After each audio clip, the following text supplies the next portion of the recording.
మీ ఎలాంటి వ్యాపార ప్రకటనలకైనా వెంటనే మా ఛానల్ సంప్రదించండి. అందరికి నమస్కారం. నేను శిరీష. ఈరోజు మనతో పాటు ఉన్నారు ప్రముఖ ఆధ్యాత్మికవేత్త జ్యోతిష్య పండితులు పవన్ కుమార్ శర్మ గారు. గురుగారితో మాట్లాడదాం. గురుగారు నమస్కారం అండి. శ్రీ మహాగణాధిపతయే నమః. గురుగారు, ఇప్పుడు చూసుకున్నట్టంటే 2025 సంవత్సరం అయిపోయింది. 2026 ఆంగ్ల నూతన సంవత్సరం వచ్చేసాం.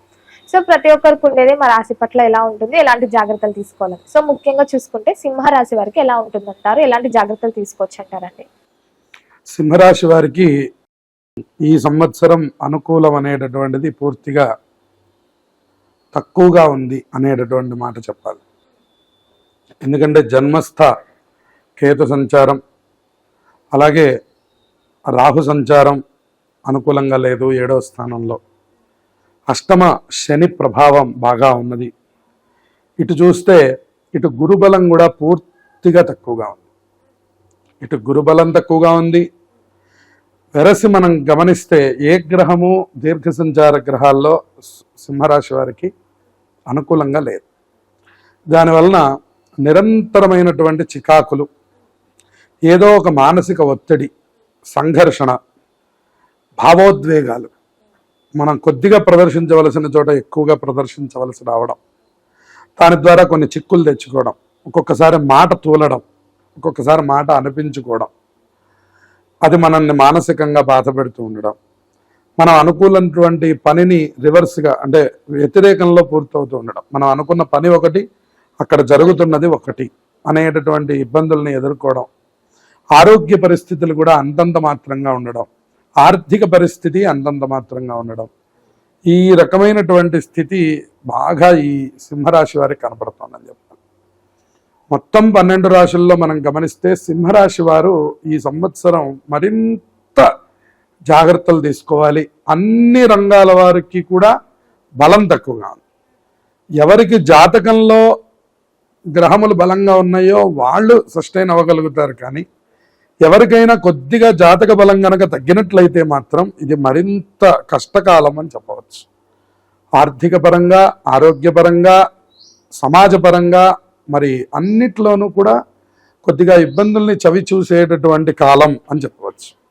ఎందుకంటే దీర్ఘ సంచార గ్రహాలు 4 అయితే 4 ప్రతికూలాన్ని సూచించే రాశి ఏదైనా ఉందంటే అది కేవలం సింహరాశి మాత్రమే.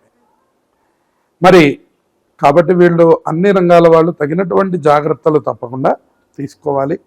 ఏ రకంగానూ మనం ఒక పాజిటివ్ చెప్పుకోవడానికి లేనటువంటి పరిస్థితి సింహరాశి వారికి కనబడుతుంది. గురుగారు, మరి ముఖ్యంగా విద్యార్థులకు ఎలా ఉంటుందంటారు ఈ ఇయర్ లో? విద్యార్థులకు కూడా కొద్దిగా గడ్డు కాలం. అయితే విద్యార్థి దశలో అంత స్థాయిలో పూర్తిగా గ్రహాలు వర్తించవు కాబట్టి తప్పకుండా వాళ్ళ ప్రయత్నాన్ని వాళ్ళు పూర్తి చేసి అందులో వాళ్ళ కృతకృత్యులు కావాలి. దానికి దక్షిణామూర్తి యొక్క స్తోత్రం, శివారాధన బాగా చేయించండి పిల్లల చేత, తప్పకుండా మంచి ఫలితాలు వస్తాయి. గురుగారు, ముఖ్యంగా ఎవరైతే వివాహ ప్రయత్నం చేస్తుంటారో వారికి ఇయర్లో వివాహ యోగం ఉందంటారా? వివాహ యోగం కూడా అత్యంత కష్టతరమైన సన్నివేశంగా మనం చెప్పుకోవాలి. గురుబలం పూర్తిగా లేదు. రాహుకేతువుల యొక్క దోషం కనపడుతోంది. నవంబర్ తర్వాత కొద్దిగా అనుకూలం ఏర్పడుతోంది. నవంబర్ చివరి భాగం అంటే సుమారుగా డిసెంబర్గా చెప్పుకోవాలి. డిసెంబర్లో కానీ అసలు యోగం అనేటటువంటిది రావడం లేదు. 11 నెలల పాటు మాత్రం పూర్తిగా అనుకూలం లేదు అని చెప్పవచ్చు. ఈ వివాహం జరిగి సంతానం లేకుండా బాధపడే వారికి సంతాన యోగం ఉందంటారా? మరి సంతాన యోగానికి ఇబ్బంది ఏం లేదు. ఎందుకంటే గురుడు ఎప్పుడు కూడా శుభకారకుడే కాబట్టి ఆయన సంతానాన్ని అనుగ్రహం చేస్తాడు, ఇబ్బంది లేదు. ఈ సినీ రంగం వాళ్ళకి, కళాకారులకు ఎలా ఉందంటారు? కళాకారులకు కూడా సింహరాశి వాళ్ళకి ఇబ్బందికరమైన వాతావరణం, అనుకున్న చోట డబ్బు అందదు, పరపతి పెరగదు, అలాగే కొన్ని ప్రతికూలాలు, ఆరోగ్య సమస్యలు, అధికారులు ఎవరైతే ముఖ్యమైన వాళ్ళు ఉంటారో వాళ్ళని కలిసిన రోజే మనకి ఏదో చిన్న వివాదం రావడం, ఒక మాట తూలడం, అయ్యో అని అనిపించుకోవడం. విడిగా మీరు చాలా గొప్పవారు కానీ అధికారుల దగ్గరికి వెళ్ళేసరికి మీరు ఇబ్బంది పడిపోతారు. అందుకని అక్కడ కూడా కొద్దిగా అనుకూలం తక్కువగా ఉంది అని చెప్పవచ్చు. ఈ రాజకీయ రంగంలో ఉన్న వారికి ఎలా ఉంటుందంటారు, ఎలాంటి జాగ్రత్తలు తీసుకోవచ్చు అంటారు? రాజకీయ రంగం వాళ్ళు వీలైనంత వరకు బయటకి ఎక్కువ కనపడకుండా ఉండడం మంచిది. ఎందుకంటే మానాశ్చ అని అవమానాలు ఎక్కువగా కనపడుతూ ఉన్నాయి. అందువల్ల వాళ్ళు వీలైనంత వరకు లోపలగా ఉండడం, తప్పకుండా వాళ్ళ కర్తవ్యాలు నెరవేరుస్తుంటే సరిపోతుంది. కొత్త పనులు, కొత్త పథకాలు ఏమీ కూడా ఈ సంవత్సరంలో పెట్టుకోకుండా ఉండడం మంచి. గురుగారు ముఖ్యంగా కొత్త సంవత్సరం వస్తుందంటే చాలా మంది కొత్తగా ఏదైనా స్టార్ట్ చేద్దాం కెరియర్ డెవలప్మెంట్ కి అనుకుంటుంటారు. సో ముఖ్యంగా చూసుకుంటే ఓన్ బిజినెస్. సో ఈ ఇయర్ లో వీళ్ళు చేయొచ్చు అంటారా సింహరాశి వాళ్ళు? కొత్తది ఏది ప్రారంభించకుండా ఉండడమే మంచిది అని చెప్పుకోవాలి. ఎందుకనంటే ఏ పరంగానూ బలం తక్కువగా ఉంది కాబట్టి. రేపు ఏర్పడితే రేపు చైత్ర మాసంలో మాత్రం అంటే ఏప్రిల్ సమయంలో కొంచెం సూర్యుడు బలం చక్కగా బాగా పెరిగి అది కూడా ఒక నెల రోజుల పాటు ఉంటుంది అంతే. తర్వాత అంతా మళ్ళీ సూర్యుడు కూడా అంత బలాన్ని పూర్తిగా ఇవ్వలేకపోతాడు. అందువల్ల 9వ స్థానంలో మనకి సూర్యుడు ఉచ్చస్థితిలో ఉన్న నెల రోజులు మాత్రం అంటే ఏప్రిల్ సమయాల్లో కొద్దిగా బలం బాగా కనపడుతోంది. మిగిలిన అన్ని సమయాల్లోనూ కొద్దిగా ప్రతికూలాలే ఎక్కువ కనపడుతుంది. గురుగారు ముఖ్యంగా చూసుకుంటే సింహరాశి గురించి ఈ ఇయర్ లో మిశ్రమ ఫలితాలు ఉన్నాయని అంటున్నారు. సో ముఖ్యంగా వీళ్ళకి అకస్మాత్తుగా ధనలాభం అంటే ఎవరైనా డబ్బులు తెచ్చేయడం కానీ ఏదైనా డబ్బు దొరకడం కానీ ఇలాంటివి జరిగే ఛాన్సెస్ ఉన్నాయంటారా? ఆకస్మిక ధనయోగం అనేటటువంటిది ఇందా నేను చెప్పినట్టు కొన్ని మాసాల్లో అంటే ఏప్రిల్లో తర్వాత అక్టోబర్లో ఈ మార్పులు జరిగినప్పుడు కొద్దిగా అవకాశాలు ఉన్నాయి. ఈ 2 నెలల్లోనే. మిగతా సమయాల్లో సామాన్యంగానే నడుస్తుంది. కుదిరితే ఇంకో రూపాయి ఖర్చు పెట్టవలసి వస్తుంది, కానీ లాభం అనే మాటను ఎక్కువగా మనం మాట్లాడలేకపోతూ ఉంటాం. అలానే ఆర్థికంగా ఇబ్బంది పడతారు అని మాత్రం మనం ఏమీ బాగా చెప్పలేము. ఎంత కావాలో అంత వస్తూ ఉంటుంది, కానీ మనం అనుకున్నట్టు మిగలదు. ఏది సుమారు 50,000 జీతం సంపాదిస్తున్నప్పటికి కూడాను మన చేతుల్లో ఖర్చులకు ఒక 5,000 రూపాయలు కూడా మిగలదు అనమాట. అంటే దాని తగ్గ ఖర్చు కనబడుతూ ఉంటుంది. మనం ఏం సంతోషపడాలంటే ఓహో ఎంత ఖర్చు ఉందో అంత ఆదాయం కూడా ఉంది కాబట్టి సంతోషపడుతూ ఉంటారు. ముఖ్యంగా గురువు గారు విదేశీ ప్రయాణాలకు వెళ్ళాలని చాలా మంది ఇప్పుడు ఆసక్తిగా చూస్తున్నారు.